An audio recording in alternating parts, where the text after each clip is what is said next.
Not much in it now, or not as much as there was before.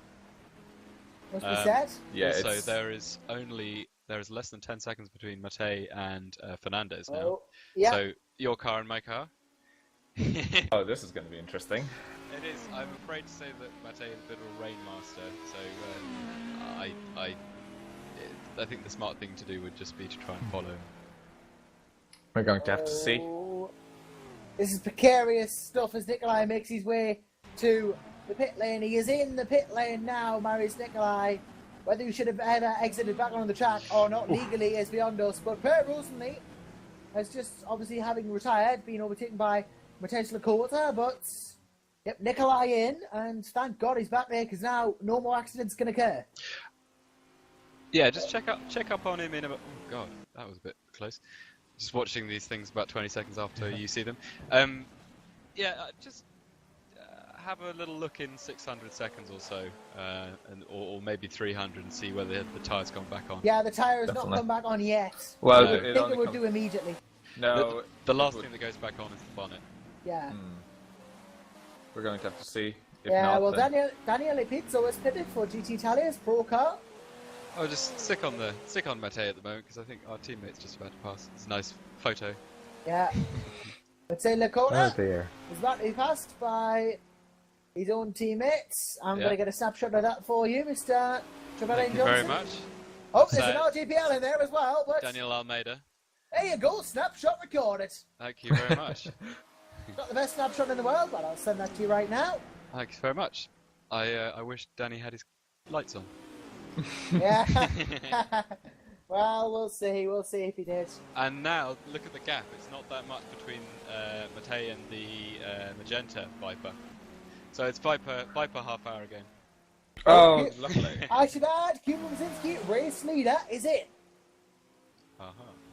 Now, he gets a bit braking going on there. Slides a bit out of his pit box. Stays on the wets because it's still raining. Stephen Bailey will gain a little bit of time therefore. I'm surprised we haven't had a commercial break yet.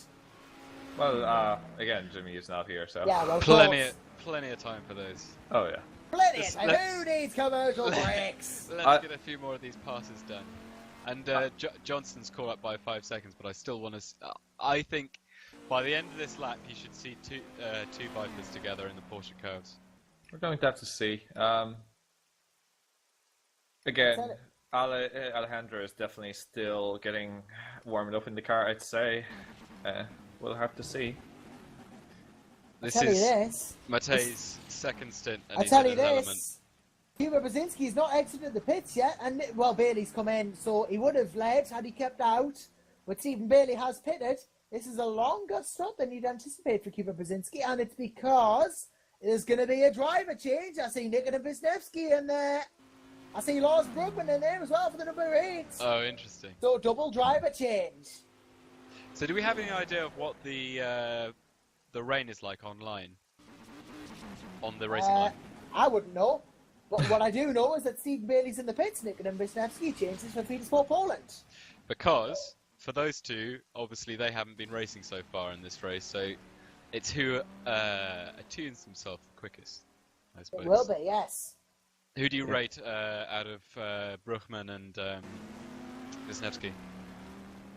Well, I think we'll probably want to ask Casper that first. Honestly, I would not know. I've never raced... Nothing to pick between the two? I wouldn't... I couldn't tell you.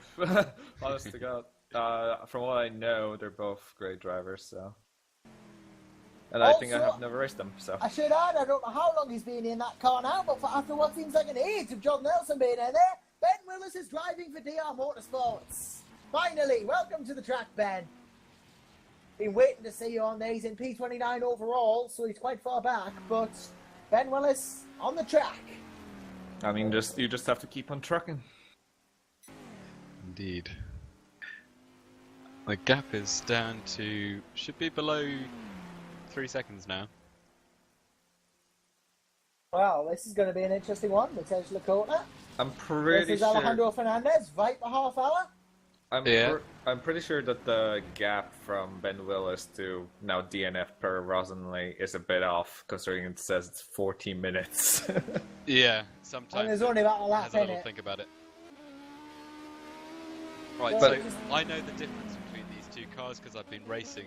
I've been racing in ours, and I've raced against this the magenta one in practice. So I know our car is more set up for the corners. So down the straights, I'm not sure. It'll be a question of how cleverly Matej approaches it. I think he'll try to go for an overtake, maybe after the second chicane. We'll have on to the wait and see. This is a bit of an interesting one because it's Revolution versus Magenta. I've got drivers on both And of it just- those in here with me at the moment. I'm the only impartial one here, and it's looking like Matej could go. Matej could go for it. Watch the straight Down though. doubles on. Flashes his lights. He wants through. They've got us on straight line, so Oh, well, look, he's I trying. anticipate them getting us He's back. trying. He flashed his lights. He wants through, but Alejandro does have that straight line speed advantage. But then Matej has got the little bit of extra grip that he needs in the corners. It's holding off. Let's see if he can get something done. And Doing just in the meantime, I've just been told by Yuri Kazdorp, who is Michelle's back in the car now in Revolution P1. The wet on line on the racing line is 36%. Off the racing line, it's 97%. So you want have to zero stay on the grip. line. just all of the no grip.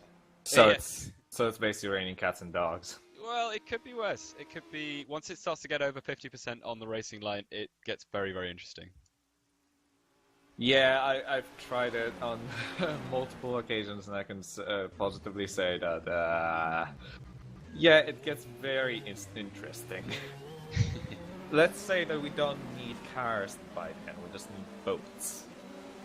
Yeah, get your canoes. As I've said many times over this screen. Basically, at that stage, you're just trying to brake and not lock up, and then try and rely on your traction control in the P2 to not kill you. Now are they both on blue sidewalls? The SR.C is definitely, and so is Brookman. But I was have a talking look about the at- Vipers. I Sorry. was talking about the Vipers as well. I thought I'd put that tidbit of information in. Both are on blue walls, yes. Okay. I think our P2 must have made a mistake because seemingly they kept together for two chicanes and then two straights with in the GTM car. So yeah. So, from what I'm seeing on the stream now, they've just gone through the Mulsanne corner. I think this is the best straight for a car that's down on top speed to overtake because they can't get you back Well, for the third as the it happens Porsche curves. live, look at this coming out of Indianapolis. Lacona down the outside. Nice. Wow, that was a brave one. Made it Mateo. stick? Yeah, he made it stick. Mateo Lacona out of Arnage has got it. That's a scary corner to do it. Good stuff.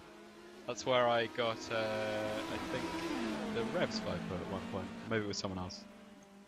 Well, that is bravery if anything else is. But it's possible when you have a little bit more. We're running a little bit higher wing than some of these other cars. Oh god, yeah, I didn't do it there. That is a very difficult corner. Yeah, That on was the done outside as well. David Baranek is in, by the way. This should be changed to Zenith Smarter. Kieran Parkin is waiting in server as well. Is Miroslav Davidovic, Marcel Offermans is. Got several people who are waiting rather, to jump in the car and get this stint done. Ooh, look at the up over Nick and Wisniewski there going in.